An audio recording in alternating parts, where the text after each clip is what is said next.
Hey guys, it's Miss Couch coming to you again to read another chapter from Ground Zero, a novel of 9/11 by Alan Gratz. Rashmina, 9/11. Rashmina blinked awake in the bright sunshine. She lay on the ground by the river, near the fields with their corn and barley and rice that had yet to be harvested. Her ears rang and her body ached, but she was alive. So was her mother, who was sitting by her side. Her mother wrapped Rashmina up in a hug so tight it hurt. That was a very brave and very foolish thing you did, Moore told her. Taz stood behind them both, smiling. What happened? Rashmina asked him. A big boom, Taz told her. That wall you hid behind took the worst of it. The mine blew a hole in the outer wall just big enough for us to all to climb through.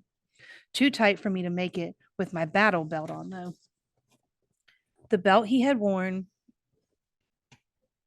The belt he had worn with all the pouches on it was gone, and he tucked his thumbs into his beltless pants. Had to leave it behind. One more artifact for the shrine of failed conquerors, Rashmina thought. She sat up suddenly. What about the others? Zahir, Marzia, Anna? They're all right, Rashmina's mother told her, and Rashmina saw now that there were other Americans and Afghan soldiers among them, treating the survivors for cuts and bruises. Taz was bandaged up too. Rashmina put a hand to her aching head. How long had she been out? Your eyes, Rashmina said to Taz. He was cleaned up and looked directly at her, and for the first time she saw that his eyes were brilliant blue. Oh, yeah, he said with a smile. I'm beginning to see the light. Anna, Marzia, and Zaire crowded around her. Rashmina's grandmother, sister, and brother squeezed her hands and touched their heads to hers. Baba, Zaire cried, waving at someone behind Rashmina. Her heart leapt and she turned. Coming around the bend in the road was her father, along with other men from the village. Baba was alive. Marzia and Zaire ran to hug him, and after Rajmina was able to get to her feet, she and her mother followed. Baba, I was so worried about you, Rashmina cried, giving him a hug. And I, you. We couldn't find you, but then we heard the explosion. Baba looked around. Where is Passoon? Rashmina felt the blood drain away from her face. Passoon. Had he been with the Taliban during the gunfight? Was his body lying on a hillside somewhere filled with American bullets? Passoon went to the Taliban, she told her father. Baba sagged against his crutch. Yes, I worried he might. I tried to stop him, Baba. I followed him, tried to talk him out of it. Rashmina fought back her tears. Nothing I said would change his mind. Baba put a hand on her head. I know, I know. I wanted to do the right thing, Rashmina said, but all I did was lead everyone to their death. Everyone in the village is dead because of me. No, no, Baba said. Come and see. He took her by the hand and led her around the bend, where dozens of villagers had come out of the front entrance to the cave. The cave in had only separated Rashmina and the others from the rest of the villagers, not killed everyone on the other side. A few died, yes, Baba told her. To God we belong, and to God we return. But many more survived, and thanks to you. Rashmina buried her face in her father's tunic to hide her tears. We are safe now, Baba said. The Americans are clearing the village of the last of the Taliban. Rashmina turned around. Taz had been standing off to the side, and now three more American soldiers came to join him. One of them playfully swatted the little brown stuffed animal strapped to Taz's vest. The white stripe on the soldier's vest said his name was Carter. He wore his body armor over a jacket with the sleeves cut off, and Rashmina saw the word infidel tattooed on one of his muscular arms. Infidel was what the Mujahideen called anyone who did not follow Islam. Carter shook his head. What a mess, huh, Taz?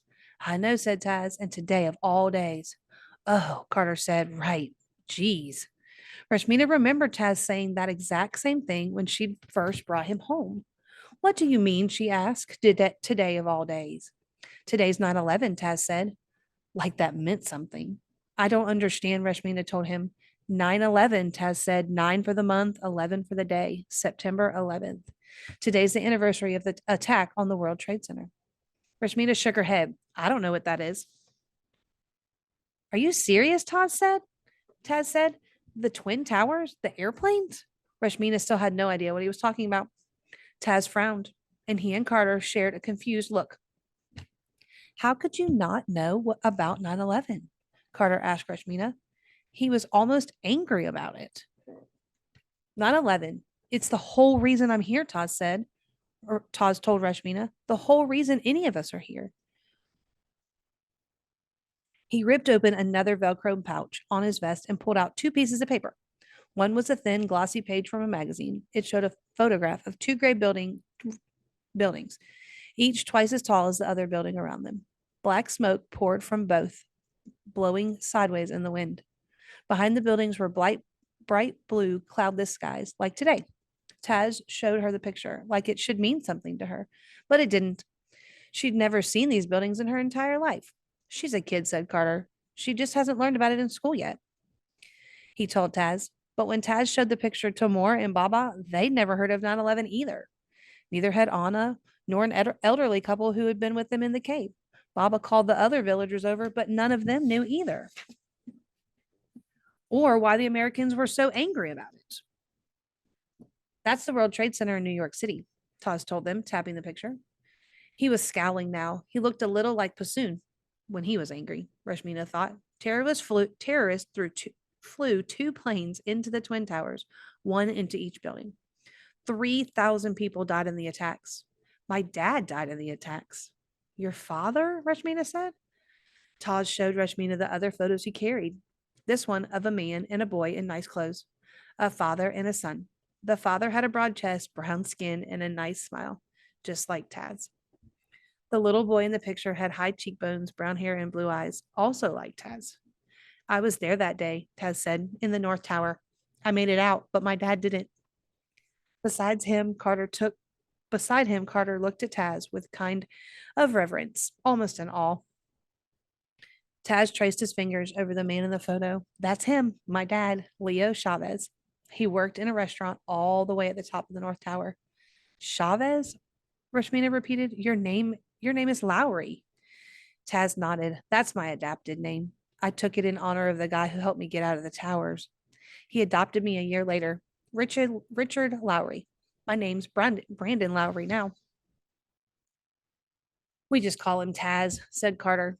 Rashmina looked again at the photos. If someone had done this to her village, to her Baba, she would feel the same anger, the same sadness. She explained the pictures to her family and the other villagers, and they nodded with understanding. So it is Badal then. That is why they are here, Anna said. Rashmina sighed. The Americans didn't follow Pashtuwali, but apparently revenge was something they knew and practiced as well. And who would blame them? Afghans did this to you, Rashmina said sadly. The Taliban? Taz shifted and looked uncomfortable. Well, no, he admitted. It wasn't the Taliban. The men who flew the planes into the buildings, they were mostly from Saudi Arabia, a group called Al Qaeda. But the Taliban hated America and the West as much as Al Qaeda did. Taz explained. The Taliban let all Al Qaeda set up their terrorist headquarters here. Al Qaeda leader Osama bin Laden, he planned the September 11th attack right here in Afghanistan. Taz glanced around. The Taliban government wouldn't hand bin Laden over to the US, so we invaded. Rashmina's anger flared like a bushfire. Wait, she said. This Osama bin Laden and Al Qaeda, they destroyed these buildings, killed 3,000 people? That is terrible, unforgivable. The curse of God and all his angels and the whole people upon them. She spat on the ground. But how many more of our buildings have you destroyed in return? How many more Afghans people have you killed? Taz was quiet. Beside her, Rashmina's family looked on with concern. She knew they didn't comprehend her words, but they could hear the anger and confrontation in her voice. She said, You said yourself, Rashmina continued, Afghans did not do this attack. You are seeking revenge against the wrong people. Did you find and kill this man, this Osama bin Laden? Yes, Taz said quietly. When? Almost 10 years ago in Pakistan. Then why are you here? Rashmina asked again. Hey, if you're not with us, you're against us, Carter said. Taz looked away, and Rashmina waited.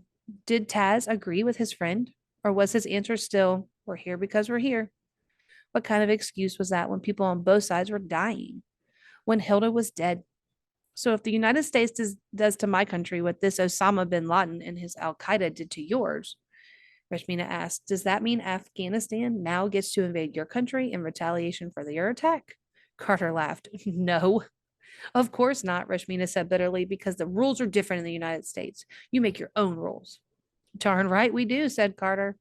Rashmina looked at Taz, but he couldn't meet her eyes. It wasn't right, and he knew it. The walkie talkie on Carter's body armor squawked to life. Carter, this is Pacheco. The voice on the other end said, "We've got a house at the top of this village with at least 5 insurgents holed up inside. No civilians in range. Over." Carter held a button on his walkie talkie and stepped away to respond. But Rashmina could hear what he said. Acknowledged. Pull back and I'll call in a bird. Over. Carter waited a moment, then spoke into his walkie talkie again. "Base, this is Carter.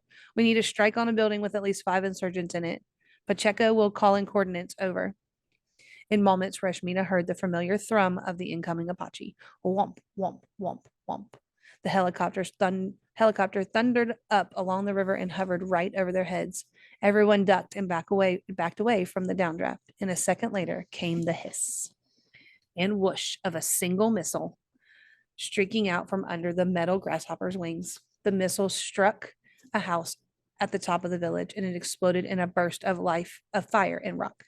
Rashmina let out a breath. It was over now, right? Suddenly there was a loud crack, and Rashmina watched in horror as the house beneath the shattered building crumbled and fell. The house underneath that collapsed under the weight of the first two. And the demolished buildings took out the next house and the next and the next until the whole village became one great avalanche falling down on itself. Carter cursed and turned to everyone standing around watching. "Run! Get across the river!" he cried. The villagers ran from the landslide into the fields. Taz ran with Rashmina and her family. When they were safe, they all turned and watched as the village slid down into nothing, swallowed by a great brown cloud of dust that came roaring at them like a lion. The helicopter hovered a moment more, then lifted away. Its blades churned the smoke and dust as it left, and through a brief gap in the clouds, Rashmina saw the empty hillside where her village had once been. Everyone she had ever known was gone. "Dadgummit," Carter said. "Bombed him back up to the Stone Age." He clapped Taz on the shoulder. "That's for 9/11," Carter added. Carter and the other American soldiers headed back across the river while Taz waited behind. "Rashmina, I'm sorry," Taz said. He looked horrified. "That was not supposed to happen."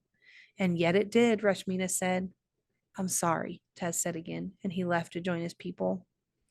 Rashmina's legs gave out, and she sank to her knees. Around her, the other villagers cried out and sobbed. If the Americans had named their helicopters Apaches for some tribe they had defeated in battle, Rashmina thought they should call their next helicopters Afghans, because the United States had surely destroyed Afghanistan.